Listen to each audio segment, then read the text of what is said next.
Hello, my name is Kevin and welcome to the Love Decanters channel. So yesterday I published a video on this book, which is the Museum of London Whitefriars Glass book. It's a massive tome. It's a book for glass nerds like me. It's very expensive. I mean, I bought it when it was new, so it wasn't so bad.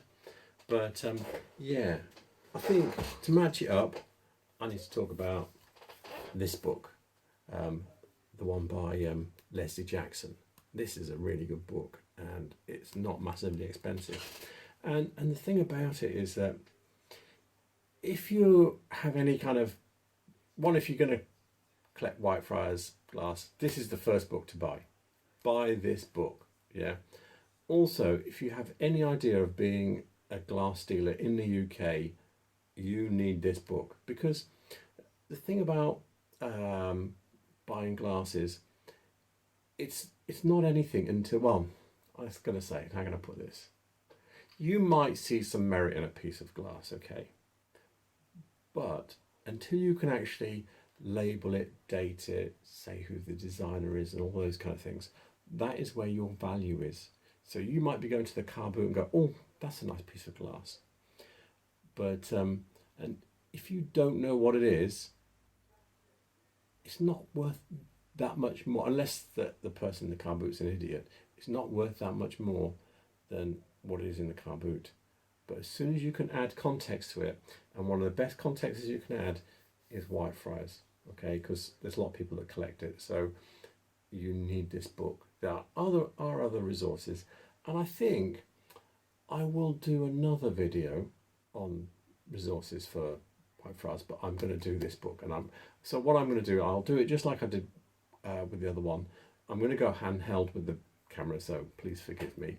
But yeah, I want to talk about this book because it is reasonable, and if you are dealing in glass, you will make your money back from this book many times over. So stick with me for this one. So I have the book open on my lap here, and yeah, so you've got lots of things in here. So this is near the beginning, and it talks about the older glass. It has photographs from various exhibitions, yeah,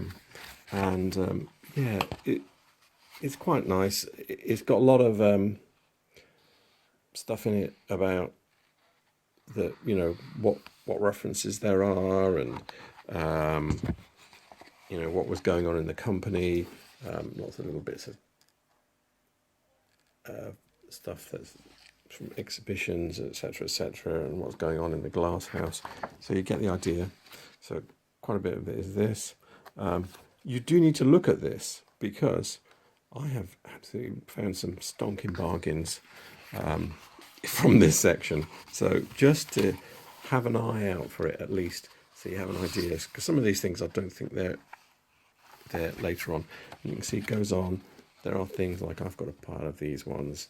So yeah, so this bit of the book is fairly kind of booky, about Whitefriars, the company through the ages, with lots of background information. I'll stop a second now and get to the page that I really want to show you. So you get to page 97, and yeah, so, and this is Glass Collectors and Dealers Gold for the next 50 pages, where it runs you through various things.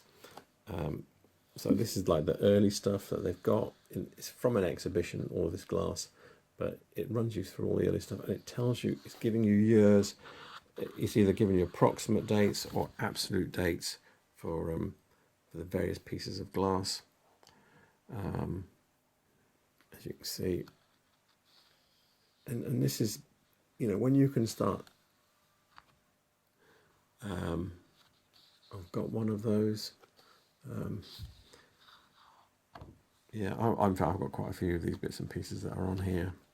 I've got one of these, got one of these. Yeah, I think I've got something like that. Yeah, who's going on boasting about what I've got? But anyway, I'll keep flicking.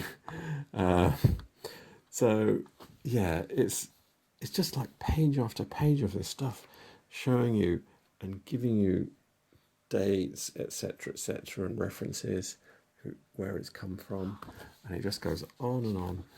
on and on and on. And then I'll skip forward a bit, and then you go, here's the stuff that you can find. Everybody knows this stuff. Yeah, and this stuff. It's in different shapes. And then it's got the cloudy vases, which a lot of people don't know about. And yeah, these have good value in them because they're quite rare. So if you find one, there is money to be made. And it's got all the shapes. And so one of the things to learn is kind of try and learn these shapes and vaguely what they look like. You don't have to know every colour, but if you see them, because if you look at this shape here, you can see it over here. Yeah.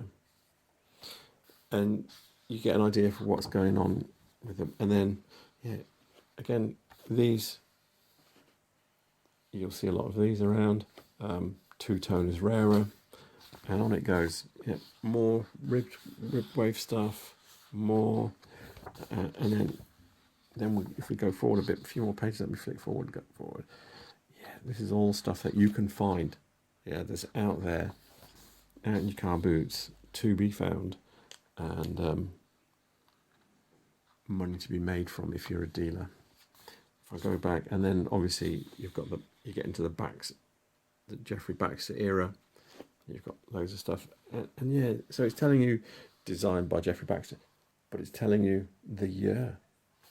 Yeah, so, and there you go, here we go. This is the stuff that everybody's looking for, but it's got all the colours.